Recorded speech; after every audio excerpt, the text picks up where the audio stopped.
Hey, everyone, I'm Laura Thompson. Mom, you can't be serious right now. I hissed into the phone, pacing my kitchen. The counter was littered with baking tools, all forgotten as I tried to keep my temper in check.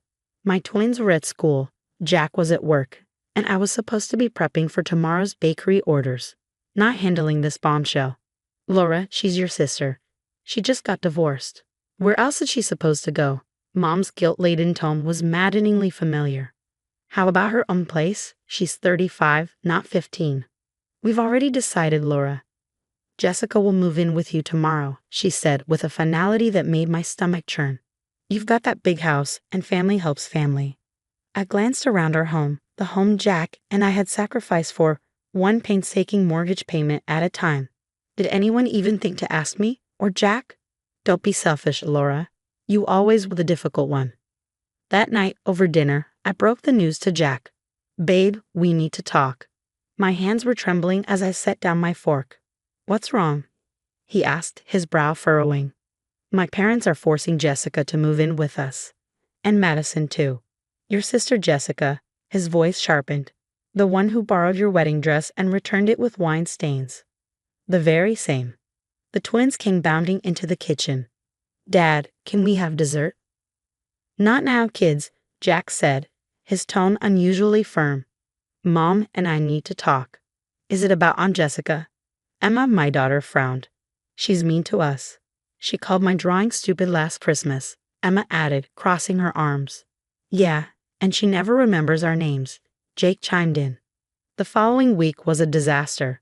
Jessica arrived with 12 suitcases and her perpetually sulking teenager, Madison. This room is kind of small, Jessica remarked, wrinkling her nose as she inspected the guest room. It's bigger than my room, Emma pointed out. Well, sweetie, Jessica said in that condescending tone that made my teeth grind, adults need more space than little kids. That night, I caught her rearranging my kitchen. The flow was all wrong, she explained, not bothering to look up. This is my kitchen, Jessica, I snapped. My business depends on knowing where everything is. Oh, please, she scoffed. It's just a little hobby bakery, not like you're running a real business. I bit my tongue, resisting the urge to scream. By the next day, she was criticizing my parenting, inviting her friends over without asking, and somehow convincing our parents that I was the villain. The last straw came when I noticed things disappearing. Toys, clothes, even household items were vanishing. At first, I thought the twins were misplacing things, until I overheard Madison on the phone. Mom's been selling stuff online again, she whispered. My stomach dropped. Where are the kids' new gaming consoles? I confronted Jessica, holding up the empty boxes I'd found under her bed. Oh, those old things? The kids barely use them, she replied dismissively. Besides, they spend too much time on screens anyway. You sold them? My voice cracked. Those were Christmas presents. Don't be so dramatic. I needed money for a job interview outfit. I'll replace them eventually. I pulled out my phone, showing her the listings I found online. And what about Emma's clothes? Jake's collector cards? Those weren't yours to sell. If you and Jack would loan me money like normal family members, I wouldn't have to. Then came the breaking point. Another alert pinged on my phone. $500 spent at Nordstrom. You synced my car on your laptop, didn't you? I demanded. Jessica shrugged. It must have been an accident. 4 times this week, accidentally. Madison shuffled into the room. Mom, Emma's crying because she can't find her dance costume. Jessica rolled her eyes. That tacky thing. I sold it. She can wear something else. I snapped. That's it. Get out. Already called Mom and Dad, Jessica said smugly, waving her phone. They said if you kick me out, they'll never speak to you again. Dad's pretty disappointed in your selfishness, by the way. That night, I overheard her in the backyard on the phone. Yeah, these idiots believe anything I tell them. Laura's totally having mental issues, and her husband, completely on my side. Give me another month and I'll have access to their accounts. Everything okay? My neighbor Sharon called over the fence, her expression a mix of curiosity and concern. I paused, startled. What do you mean? Well, your sister mentioned you've been struggling emotionally. We're all worried. I forced a smile, my hands trembling as I adjusted the hidden cameras Jack and I had installed earlier. He stood by, his face grim. Later that evening, I whispered to Jack, "She spent nearly $3,000 on my credit card, and the kids are terrified to leave their rooms unlocked." Emma cried herself to sleep last night. Jake appeared in the doorway, clutching his stuffed bear. "Mommy, Aunt Jessica told Madison to tell everyone at school that you're crazy." The final straw came the next morning. I opened my jewelry box to find my grandmother's vintage necklace, her most precious gift to me, gone. It was the one she'd made me promise to pass on to Emma someday. Looking for something. Jessica's voice was like nails on a chalkboard. She stood in the doorway, smirking. My heart pounded. "Where is it?" "Maybe if you were a better sister, things wouldn't go missing," she sneered. "What happened to you?" I asked, my voice shaking. "We used to be close." "Please," she scoffed. "You were always Mom and Dad's perfect little disappointment. Miss Independent, always showing me up with your perfect life, your hard work, your big house." "Some of us weren't born lucky." "Lucky," I said, my voice rising. "I built everything I have." "Well," she said, her smirk widening, "now you can share it. Or I'll make sure everyone, including Mom and Dad, hears about your mental breakdowns." "Who do you think they'll believe? Perfect Jessica or unstable Laura?" She sauntered off, leaving me gripping an empty jewelry box and years of pent-up rage. But she hadn't noticed the blinking camera in the corner, recording every word. That night, as I needed dough to calm my nerves, my phone buzzed. "Laura Thompson," a deep voice asked. "Yes, who is this?" "This is Robert Clean, Jessica's husband." "Well, not ex-husband, despite what she's told you." I froze, my hands covered in flour. "What do you mean?" "Your sister isn't divorced. She ran off after stealing $50,000 from my company and maxing out our credit cards. I've been searching for her for months. She's been selling my kids' things." I whispered, my blood running cold. "She's using my cards too." "Classic Jessica," Robert said bitterly. "She did the same to 3 other families. There are warrants out for her in Nevada." Just then, a notification popped up on my phone. Security footage from the bakery. There was Jessica, at 3 a.m., photographing my equipment and making calls. "I'll send you everything I have on her," Robert said. "You're not crazy, Laura. She's done this before." The next morning, Jessica cornered me in the kitchen. "Your precious mixer would fetch a good price," she said casually, trailing her fingers over the stainless steel. "Shame if something happened to it." "Touch my business equipment," I said through gritted teeth. And what?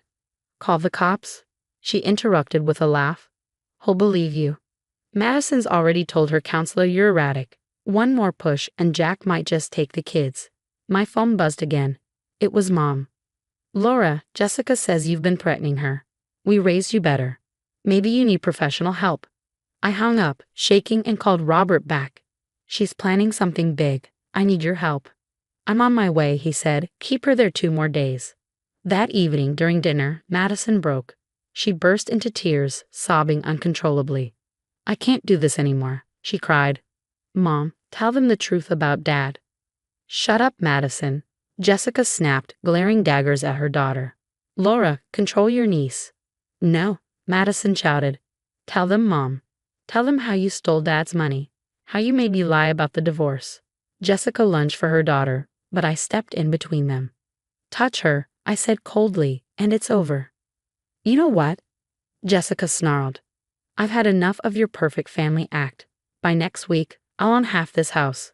Already got Jack's signature on some documents while he was helping me. Pretty sure the bakery will be mine too. Unstable people can't run businesses." I smiled, ice cold. "Those papers Jack signed. Fake. We knew you'd try something." Jessica's face faltered. "You're lying." "The cameras," I said, holding up my phone. "They caught everything. Jessica, every threat, every theft, every plan. You've left a trail of destruction. But do you know what's most damning?" I leaned in, holding up my phone. "The footage of you bragging about your scams in Nevada." Her face turned ashen. "You're bluffing." "Dad," Madison's trembling voice cut through the tension. "I want to go home." We all turned as Robert stepped into the room, a police detective at his side. "No." Jessica stumbled backward, panic flashing across her face. "They're all lying. Laura's crazy. She's trying to ruin my life, just like she's always done." Like you ruined the lives of those other families? I shot back, holding up printed screenshots. Or should we discuss the outstanding warrants? Jessica's eyes darted around, desperate for an escape. You set me up, she hissed. You. No, Jessica. You did this to yourself, I said, my voice steady. Every single time you chose to hurt someone, to steal, to lie, to manipulate even your own daughter. Behind me, I heard my mother's shaky voice on the phone. Laura, we had no idea. Of course you didn't, I replied quietly, meeting her guilt-stricken silence. You never wanted to see it. As the police led Jessica away, Madison clung to me sobbing. I'm so sorry, Aunt Laura. She made me. I hugged her tightly. I know, sweetie, I know. Last I heard, Jessica was sentenced to 15 years for multiple fraud charges. She still writes to me sometimes, claiming she's changed, but those letters go straight to the shredder. Boss, my assistant poked her head into my office. You're trending again. Another family exposed financial abuse using your hidden camera trick. I smiled, thinking back to how that footage had saved everything. The timestamps proving Jessica's theft, the audio capturing her threats, the videos showing her selling stolen items. Perfect evidence for the prosecutors. Mom. Emma called from her table. Can I take self-defense classes with Madison? Already signed you up, honey. My phone buzzed with a text from Robert. He and Madison were having dinner tomorrow, working to rebuild their relationship. At least some good had come out of all this. Next month, I'll be speaking at a local women's shelter again. Turns out financial abuse within families is more common than anyone admits.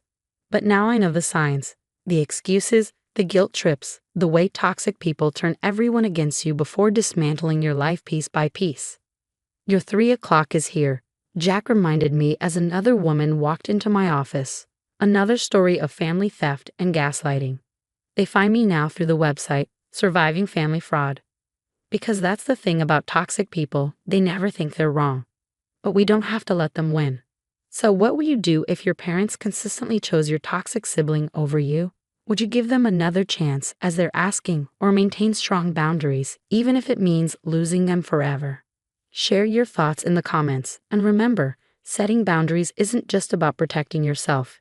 It's about breaking generational cycles of enabling toxic behavior. Your story might help someone else find their strength.